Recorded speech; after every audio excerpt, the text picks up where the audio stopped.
Hi dears, welcome. ഇന്ന് നമ്മൾ discuss ചെയ്യുന്നത് 8th സ്റ്റാൻഡേർഡിലെ ഒരു new chapter, the village black Smith. ഗ്രാമത്തിലെ ഒരു ബ്ലാക്ക് സ്മിത്ത്. ബ്ലാക്ക് സ്മിത്ത് എന്ന് പറഞ്ഞാൽ ആരാണ്? ഇരുമ്പ് കൊണ്ട് സാധനങ്ങൾ നിർമ്മിക്കുകയും അത് നന്നാക്കുകയും ചെയ്യുന്നൊരു വ്യക്തി, കൊല്ലൻ എന്നൊക്കെ പറയും. The poem is written by Henry Wadsworth Longfellow. നമുക്ക് പോയം ഡിസ്കസ് ചെയ്യാം. This is a first stanza. Under a spreading chestnut tree, the village smithy stands. The smith, a mighty man is he, with large and sinewy hands. And the muscles of his brawny arms are strong as iron bands. Under a spreading chestnut tree. വിശാലമായി പരന്നു കിടക്കുന്ന ഒരു chestnut ട്രീയുടെ താഴെ. Chestnut tree എന്ന് പറഞ്ഞാൽ A type of tree. The village Smithi stands. അവിടെയാണ് ഗ്രാമത്തിലെ സ്മിതി ഉള്ളത്. സ്മിതി എന്ന് പറഞ്ഞാൽ ഈ ബ്ലാക്ക് സ്മിത്ത് വർക്ക് ചെയ്യുന്ന പ്ലേസാണ്. ആല എന്നൊക്കെ പറയാൻ പറ്റും. The Smith A mighty man is he. അയാൾ വളരെ ആരോഗ്യവാനായ ഒരു മനുഷ്യനാണ്. മൈറ്റി എന്ന് പറഞ്ഞാൽ നല്ല ശക്തിയൊക്കെ ഉള്ള ആരോഗ്യവാനായ ഒരു മനുഷ്യൻ.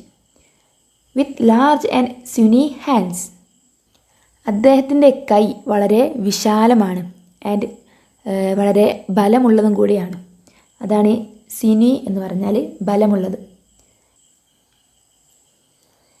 And the muscles of his brawny arms. അദ്ദേഹത്തിൻ്റെ ആ ബ്രൗൺ നിറത്തിലുള്ള കൈകളുടെ muscles are strong as iron bands. Iron ബാൻഡ്സിനെ പോലെ, ഇരുമ്പ് ദണ്ടിനെ പോലെ സ്ട്രോങ് ആണ് എന്നാണ് പറയുന്നത്. അപ്പം ഈ ഫസ്റ്റ് സ്റ്റാൻസയിൽ നമ്മുടെ ഈ വില്ലേജ് ബ്ലാക്ക് സ്മിത്തിനെ കുറിച്ചുള്ളൊരു ഇൻട്രൊഡക്ഷനാണ്. ആൾ ഒരു ചെസ്നട്ട് ട്രീയുടെ താഴെ ഇരുന്നിട്ടാണ് ജോലി ചെയ്യുന്നത്. അദ്ദേഹം വളരെ ആരോഗ്യവാനായ ഒരു മനുഷ്യനാണ്. പിന്നെ കൈ വളരെ വിശാലവും ബലമുള്ളതുമാണ്. അദ്ദേഹത്തിൻ്റെ ബ്രൗൺ കളറിലുള്ള മസിൽസൊക്കെ ഇരുമ്പ് ദണ്ടിനെ പോലെ നല്ല സ്ട്രോങ് ആണെന്നാണ് പറയുന്നത്. ഇനി സെക്കൻഡ് സ്റ്റാൻസ ഡിസ്കസ് ചെയ്യാം. His hair is crisp and black and long. His face is like a tan.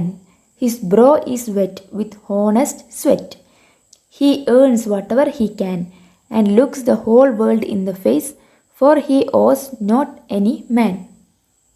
His hair is crisp. അദ്ദേഹത്തിൻ്റെ മുടി വളരെ ക്രിസ്പാണ്. മീൻസ് എണ്ണമയമൊന്നും ഇല്ലാത്ത ഒരു മുടിയാണ്. And black and long. Black നിറത്തിലുള്ള മുടിയാണ്. പിന്നെ നീളമുള്ളതാണ്, long. His face is like the tan. അദ്ദേഹത്തിൻ്റെ മുഖം ടാൻ അടിച്ചിട്ടുണ്ട്. ടാൻ മീൻസ് സൂര്യൻ്റെ ചൂടൊക്കെ ഏറ്റ് നിറവ്യത്യാസം വന്നിട്ടുണ്ട്. His brow is wet. അദ്ദേഹത്തിൻ്റെ ഐബ്രോസൊക്കെ നനഞ്ഞിരിക്കുന്നുണ്ട്. വെറ്റ്, നനഞ്ഞിരിക്കുന്നുണ്ട്. With honest sweat. സത്യസന്ധമായ വിയർപ്പിനാലാണ് ആ ഐബ്രോസൊക്കെ നനഞ്ഞിരിക്കുന്നത്. He earns whatever he can. അദ്ദേഹത്തിന് എന്തൊക്കെയാണോ വേണ്ടത് അതൊക്കെ അദ്ദേഹം സമ്പാദിക്കുന്നുണ്ട്. ഏൺ മീൻസ് സമ്പാദിക്കുക. And looks the whole world in the face. അദ്ദേഹം ഈ ലോകത്തെ അഭിമാനത്തോടു കൂടി നോക്കുന്നു. For he owes not any man. അദ്ദേഹം ആരോടും കടപ്പെട്ടിരിക്കുന്നില്ല. അതായത് ആരോടും ഒരു കടവും ഒരു ബാധ്യതയും അദ്ദേഹത്തിനില്ല. അദ്ദേഹം അധ്വാനിച്ച് ജീവിക്കുന്ന ഒരാളാണ്. ഇനി നെക്സ്റ്റ് സ്റ്റാൻസ നോക്കാം. Week in week out, from മോൺ ടിൽ നൈറ്റ്. ആഴ്ച മുഴുവൻ, അതായത് ആഴ്ചയിൽ എല്ലാ ദിവസവും. അതുപോലെ തന്നെ ഫ്രം മോൺ ടിൽ നൈറ്റ്, രാവിലെ മുതൽ രാത്രി വരെ. You can hear his bellows blows. കൊല്ലൻ്റെ ആലയിലെ ആ ഊതുന്ന സൗണ്ടും പിന്നെ പണിയെടുക്കുന്ന സൗണ്ടൊക്കെ കേൾക്കാൻ പറ്റും എന്നാണ് പറയുന്നത്. U can here him swing his heavy sledge. വലിയ ചുറ്റിക കൊണ്ട് ഇരുമ്പ് അടിക്കുന്ന ശബ്ദവും കേൾക്കാം. ഹെവി സ്ലെഡ്ജ് എന്ന് പറഞ്ഞാൽ വലിയ ചുറ്റിക. With measured beat and slow, like a sexton റിങ്ങിങ് the village bell when the evening sun is low. കപ്പ്യാർ പള്ളിയിൽ മണിയടിക്കും പോലെ കൃത്യമായ കണക്ക് കൂട്ടലുകളോടെയാണ് അദ്ദേഹം ചുറ്റിക എടുത്ത് അടിക്കുന്നത്. സെക്സ്റ്റൺ എന്ന് പറഞ്ഞാൽ പള്ളിയിലെ കപ്പ്യാർ. When the evening sun is low. Evening sun അസ്തമിക്കുന്ന സമയത്താണ്, അല്ലെങ്കിൽ വൈകുന്നേര സമയങ്ങളിലാണ് അദ്ദേഹത്തിൻ്റെ ജോലി നടക്കുന്നത്. ഇനി നെക്സ്റ്റ് സ്റ്റാൻസ നോക്കാം. Children coming home from school. സ്കൂളിൽ നിന്ന് വീട്ടിലേക്ക് വരുന്ന കുട്ടികൾ. Look in at the open door. തുറന്നിരിക്കുന്ന ആ ആലയുടെ വാതിലിൻ്റെ അകത്തേക്ക് നോക്കും. They love to see the flaming forge. അതിലൂടെ നോക്കുന്ന സമയത്ത് ഈ ബ്ലാക്ക് സ്മിത്ത് പണിയെടുക്കുമ്പോൾ തീ ഊതുമല്ലോ, അപ്പോൾ ഉണ്ടാകുന്ന ആ തീ ആളിക്കത്തുന്ന കനലുകൾ പോകുന്നതും ഒക്കെ കാണാൻ കുട്ടികൾക്ക് ഭയങ്കര ഇഷ്ടമാണ്. ഫ്ലെയിമിംഗ് ഫോജ് എന്ന് പറഞ്ഞാൽ ആളിക്കത്തുമ്പോൾ ഉണ്ടാകുന്ന ആ കനൽ. And here the bellows roar, അതുപോലെ ആ ഇരുമ്പൊക്കെ അടിക്കുന്ന സൗണ്ടും അതൊക്കെ കുട്ടികൾക്ക് കാണാനും കേൾക്കാനും ഇഷ്ടമാണ് എന്നാണ് പറയുന്നത്. And catch the burning Sparks that fly like ഷാഫ് from A threshing floor. അവിടെ നിന്ന് പറക്കുന്ന തീക്കനലുകൾ അവർ പിടിക്കാൻ ശ്രമിക്കുന്നുണ്ട്. അതെങ്ങനെയാണെന്നാണ് പറയുന്നത്, like ഷാഫ് from A threshing floor. അത് കറ്റമെതിക്കുന്ന സമയത്ത് അതിലെ കതിരുകൾ പറന്ന് ദൂരത്തേക്ക് പോകും പോലെയാണ് തീക്കനലുകൾ എന്നാണ് പറയുന്നത്. അതായത് നമ്മൾ പാടത്ത് പണിയെടുക്കുമ്പം കറ്റമെതിക്കുമ്പം അതിലെ പൊടികളൊക്കെ പറന്നു പോകില്ലേ, അതുപോലെയാണ് ഈ ബ്ലാക്ക് സ്മിത്ത് പണിയെടുക്കുമ്പം തീക്കനലുകൾ പാറുന്നത്. അത് പിടിക്കാൻ വേണ്ടി കുട്ടികൾ ശ്രമിക്കുന്നുണ്ടെന്നാണ് പറയുന്നത്. He goes on Sunday to the church. ഞായറാഴ്ചകളിൽ അദ്ദേഹം പള്ളിയിൽ പോകും. And sits among his boys. അവിടെയുള്ള ബാക്കി ആൾക്കാരുടെ കൂടെ ഇരിക്കും. He hears the parson pray and preach. എന്നിട്ട് അവിടെ ഇരുന്ന് അദ്ദേഹം പാർസൺ എന്ന് പറഞ്ഞാൽ പള്ളിയിലെ അച്ഛൻ അല്ലെങ്കിൽ പ്രീസ്റ്റ്, അദ്ദേഹം സംസാരിക്കുന്നതും പ്രസംഗിക്കുന്നതും ഒക്കെ കേൾക്കും. He hears his daughter's voice. അപ്പോൾ അവിടെ അദ്ദേഹത്തിൻ്റെ മകളുടെ ശബ്ദം കേൾക്കുന്നുണ്ട്. Singing in the village choir. എന്താണ്, മകൾ അവിടെ കൊയറിൽ പങ്കെടുക്കുകയാണ്. കൊയർ എന്ന് പറഞ്ഞാൽ പള്ളികളിൽ ഒരുപാട് കുട്ടികളെ വെച്ച് പാട്ട് പാടിക്കുന്ന ഒരു രീതിയാണ്. അപ്പോൾ അതിൽ പാടുന്ന മകളുടെ വോയിസ് അദ്ദേഹം കേൾക്കുകയാണ്. And it makes his heart rejoice.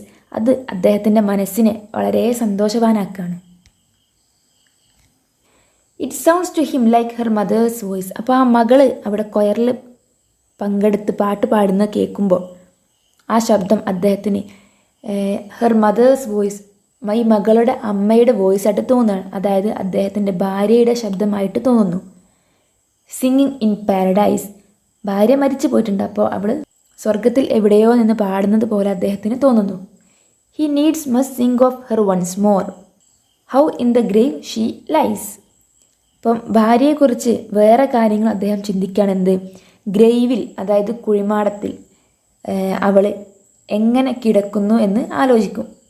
And with his hard rough hand, അങ്ങനെ അദ്ദേഹത്തിൻ്റെ വളരെ പരുത്ത കൈകൾ കൊണ്ട് he wipes A tear out of his eyes, അദ്ദേഹത്തിൻ്റെ കണ്ണിൽ നിന്ന് വരുന്ന കണ്ണുനീര് തുടച്ചു മാറ്റും. അപ്പം എന്താണ്, മകള് പാടുന്നത് കേൾക്കുമ്പം തൻ്റെ ഭാര്യയെ ഓർമ്മ വരികയാണ്. പിന്നെ ഭാര്യ കുഴിമാടത്തിൽ എങ്ങനെ കിടക്കുമെന്ന് ആലോചിക്കുന്നുണ്ട്. അതൊക്കെ ആലോചിക്കുമ്പം കണ്ണ് നിറയുന്നുണ്ട്. അങ്ങനെ ആ കണ്ണുനീര് തുടച്ചു മാറ്റുന്നുമുണ്ട്. ഇനി 7th സ്റ്റാൻസ നോക്കാം. എന്താണ്, ടോയിലിംഗ്, അധ്വാനിച്ചും, റിജോയ്സിങ്, സന്തോഷിച്ചും, സോറോയിങ്, സങ്കടപ്പെട്ടും, onward through life he goes, അദ്ദേഹത്തിൻ്റെ ജീവിതം ഇങ്ങനെ മുന്നോട്ട് പോവുകയാണ്. Each morning sees some task begin, എല്ലാ ദിവസവും രാവിലെ പുതിയ ഒരു ടാസ്ക് അദ്ദേഹം തുടങ്ങും. Each evening sees it close, evening ആകുമ്പോൾ അത് ക്ലോസ് ചെയ്യും. സംതിങ് അറ്റംപ്റ്റഡ്, ചില കാര്യങ്ങൾ അല്ലെങ്കിൽ ചില ടാസ്കുകൾ അദ്ദേഹം പരിശ്രമിക്കും, അതായത് ഫുൾഫിൽ ചെയ്യാൻ പറ്റാറില്ല. സംതിങ് ഡൺ, എന്നാൽ ചിലതോ ഫുൾ ചെയ്ത് തീർക്കും. Has earned a night's repose, ഇതെല്ലാം കഴിഞ്ഞ് രാത്രിയിൽ അദ്ദേഹം വിശ്രമിക്കും. റീപോസ് മീൻസ് വിശ്രമം. നെക്സ്റ്റ് ഫൈനൽ സ്റ്റാൻസയാണ്. Thanks to thee my worthy friend, അദ്ദേഹത്തിൻ്റെ വിലമതിക്കാനാവാത്ത ഫ്രണ്ടിന് നന്ദി പറയാണ്. ഇവിടെ ഈ ധീ, അതുപോലെ തന്നെ ധൗ, ഇതൊക്കെ പഴയ ഇംഗ്ലീഷ് വേർഡ്സാണ്. അപ്പോൾ ഈ ധീ, ധൗ, ഇതിൻ്റെയൊക്കെ മീനിങ് യു എന്നാണ്. അപ്പോൾ എൻ്റെ വിലമതിക്കാനാവാത്ത ഫ്രണ്ടിന് ഞാൻ നന്ദി പറയുന്നു എന്ന് പോയിട്ട് പറയാണ്. For the lesson thou has taught, എന്തിന്, നീ എന്നെ ഒരു വലിയ പാഠം പഠിപ്പിച്ചില്ലേ, അതിനു വേണ്ടി നന്ദി പറയുന്നു എന്നാണ് പറയുന്നത്. Thus at the flaming forge of life our fortunes must be wrought, എന്താണ്, നമ്മുടെ ജീവിതം നമ്മൾ കൂട്ടിച്ചേർക്കേണ്ടത് അല്ലെങ്കിൽ അതിനു വേണ്ടി എന്തേലുമൊക്കെ ചെയ്യേണ്ടത് ജീവിതത്തിൻ്റെ ആലയിൽ വെച്ചാണ്. Thus on its sounding anvil shaped, each burning deed and thought. അവിടുത്തെ ഇരുമ്പ് കല്ലിലാണ് നമ്മുടെ ഡീഡ് പ്രവൃത്തിയും അതുപോലെ തന്നെ തോട്ട് ചിന്തയും രൂപപ്പെടുത്തിയെടുക്കേണ്ടത് എന്നാണ് പറയുന്നത്. അപ്പോൾ എന്താ പറയുന്നത്, നമ്മുടെ ജീവിതം നാം കൂട്ടിച്ചേർക്കേണ്ടത് ജീവിതത്തിൻ്റെ ആലയിൽ വെച്ചാണ്. നമ്മുടെ ജീവിതം എന്ന് പറഞ്ഞാൽ സുഖവും ദുഃഖവും സന്തോഷവും വേദനയും എല്ലാം നിറഞ്ഞൊരു ആലയാണ്. അതാണ് നമ്മുടെ ജീവിതം. അവിടെയാണ് നാം നമ്മുടെ ജീവിതത്തെ ഒന്നിച്ചാക്കേണ്ടത് എന്ന് എന്നെ പഠിപ്പിച്ചതിന് ആ ഒരു വിലമതിക്കാനാവാത്ത ഫ്രണ്ട് ആണ്. അപ്പം അതിനാണ് ഇവിടെ താങ്ക്സ് പറയുന്നത്. മേ ബി ആ ഫ്രണ്ട് ആരായിരിക്കാം? ഗോഡ് ആയിരിക്കാം. കാരണം ഗോഡിനോട് അദ്ദേഹം സൺഡേസിൽ ചർച്ചിൽ പോയിട്ട് പ്രാർത്ഥിക്കുന്നൊക്കെ ഉണ്ടല്ലോ. അപ്പോൾ ഇവിടെ ഈ ഫ്രണ്ടായിട്ട് നമുക്ക് ഗോഡിനെ കണക്കാക്കാം. വളരെ സിമ്പിൾ പോയമാണ്.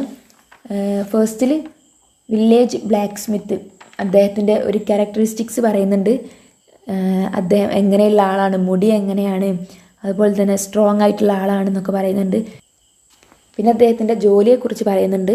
പിന്നെ അദ്ദേഹം ഒഴിവ് ദിവസങ്ങളിൽ മീൻസ് സൺഡേസിൽ അദ്ദേഹം പള്ളിയിൽ പോകുന്ന കാര്യങ്ങളും മറ്റും. ലാസ്റ്റ് അദ്ദേഹത്തിന് ഈ രീതിയിലെത്തിച്ച ഫ്രണ്ടിന് താങ്ക്സും കൂടെ പറഞ്ഞിട്ടാണ് പോയം കൺക്ലൂഡ് ചെയ്യുന്നത്. Hope you understood it. Thank U.